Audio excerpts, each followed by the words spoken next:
Hey everyone, welcome back to part 4 of Dragon's Nest. I wanted to do some commentary or more tips on how to beat this last part because a lot of people haven't been making it.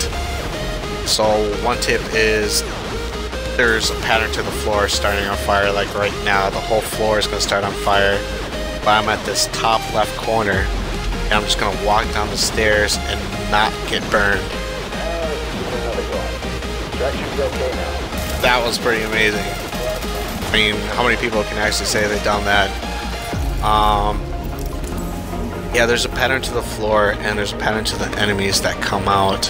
So once you get to know that, you'll have a better understanding of what you need to do.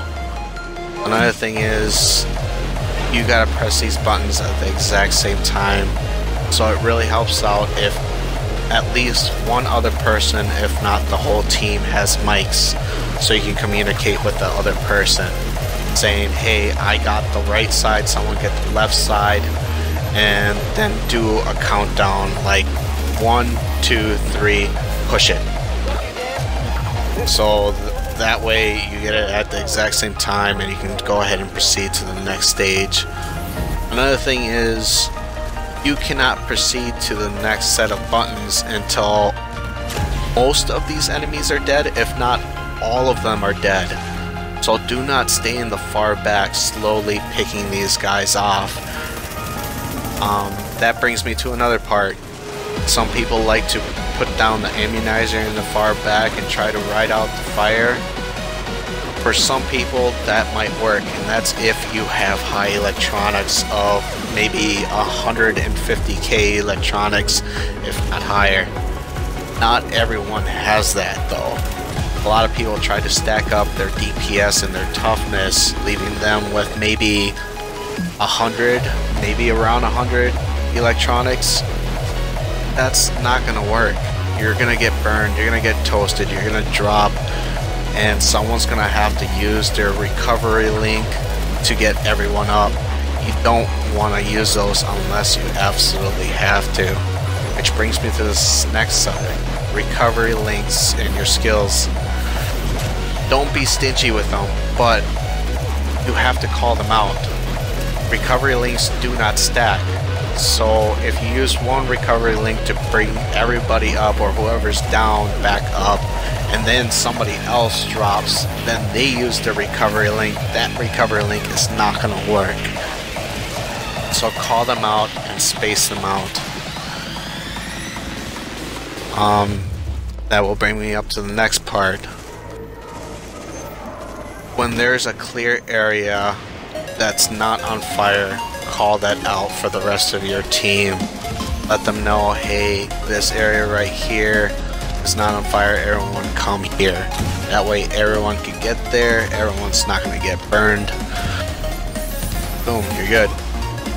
Someone just used a recovery link, and that might be because they were in the fire area. I did try to call that out.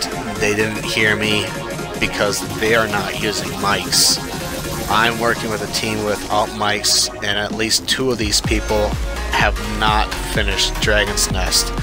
This is really bad. But right now, this team is more or less working better than it was at the beginning part of Dragon's Nest when they were falling. It was really hilarious to me. It's still hilarious to me. But we're getting through this. There's probably a lot of people that at the beginning part of this mission would have said, I am not going to deal with this. I'm gonna fail it. And this takes a lot of my time. It could take anywhere between 15 minutes to 30 minutes to even 45 minutes to complete an excursion. And if you feel that this team is not going to make it, a lot of people might just say, I'm just going to back out and wait for a different team.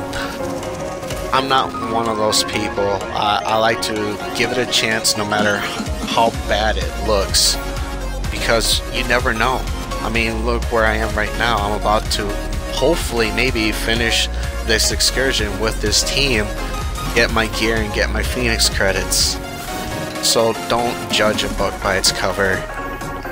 Give these guys a chance. If you think they're new to the game, don't call them noobs or anything like that. Just let them know what you know, so they can get better and so they can tell somebody else what you taught them.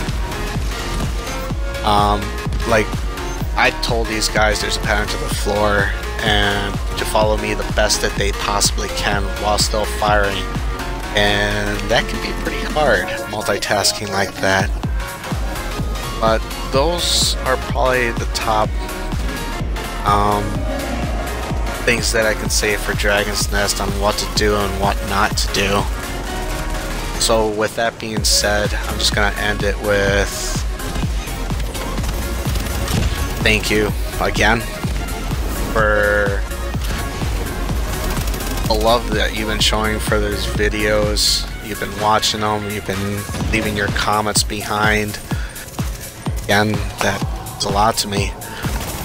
So I'm gonna keep on doing these videos because, like I said, I'm doing this for me and it makes me happy.